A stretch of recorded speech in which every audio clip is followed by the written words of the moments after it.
muammolarni ketma-ketligi hech ham to'xtamayapti. Bu narsa qachondir hal bo'ladimi? Muammolarni hal qilish uchun qancha vaqt kerak? 1 kun, 10 kun, 1 oy. Agar ular umuman to'xtamasa-chi, shu haqda o'ylab ko'rganmisiz? Masalan, hayot har doim bir tekis bo'lmaydi. Siz eshitmagansiz, "Meni muammoyim yo'q" degan inson, to'g'rimi?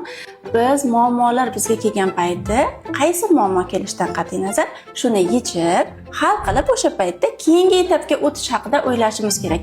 U etapda kelgan muammoni o'sha paytda hal qilamiz. Bunga esa bizga bilim va ko'nikmalar kerak bo'ladi. Aynan mana shunday bilim va ko'nikmalarni siz mana transformatsiya kursimda olishingiz mumkin. Bunda sizning muammolaringiz qanaqa bo'lishidan qat'iy nazar, pul bilan, sog'liq bilan munosabat, oilaviy muammolar ahamiyati yo'q.